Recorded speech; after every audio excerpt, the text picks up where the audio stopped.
பார்வையாளர்கள் அனைவரையும் ஆர்கே டாக்கீஸின் சார்பில் வரவேற்கிறேன். இவங்க இதில் எடுத்துக்கிட்டது என்னன்னு கேட்டால் மேஜர் ஸ்கேல், மைனர் ஸ்கேலில் 3 எடுத்துக்காங்க. அதை பற்றி நம்ம பின்வரும் இதில் பார்ப்போம். இப்போ இந்த மேஜர் ஸ்கேலை பொறுத்தவரை இங்கே பாருங்கள், வெறும் மேஜர் ஸ்கேலு. அந்த ஒரு மேஜர் ஸ்கேலை நம்ம சீல மட்டும் வாசிக்கிறது தான் நம்ம பண்ணோம். சீல மட்டும் வாசிச்சா என்ன பண்ணுவோம்?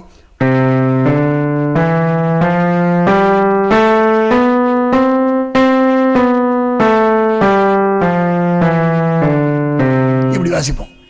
நீங்கள் சீல ஆரம்பித்து போகிறது ஒரு ஸ்கேல் முடிச்சிட்டீங்க. சி ஷார்ப்பில் ஆரம்பித்து மேஜர் ஸ்கேல். அது இதில் என்ன மேஜருக்கு என்ன இடைவெளியோ அதே இடைவெளியில் இது சி ஷார்ப்லேருந்து நம்ம போனோம். அதே மாதிரி மேஜருக்கு என்ன இடைவெளியோ மேஜர் ஸ்கேலுக்கு அதே இடைவெளியில் டிலேருந்து ஸ்டார்ட் பண்ணி போனோம். அதே மாதிரி டி ஷார்ப்லேருந்து போனோம்.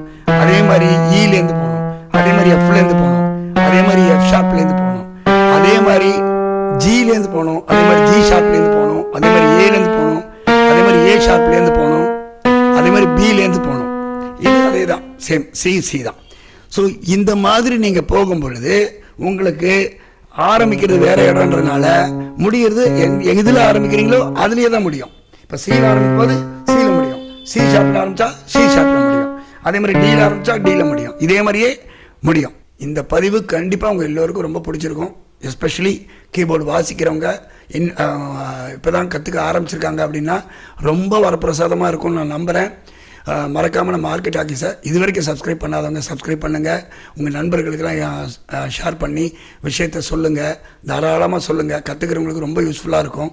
ஏன்னா நானும் உங்களை மாதிரி பயிற்சி பண்ணிட்டு தான் இருக்கேன். மறக்காமல் ஷேர் பண்ணிவிடுங்க. அதே மாதிரி பிடிச்சிருந்தால் லைக் பண்ணுங்கள். கமெண்ட்டில் உங்களுடைய கருத்துக்களை மறக்காமல் சொல்லுங்கள். வளர்ச்சி பாதைக்கு ரொம்ப யூஸ்ஃபுல்லாக இருக்கும். அடுத்த வீடியோவில் பார்க்கலாம்.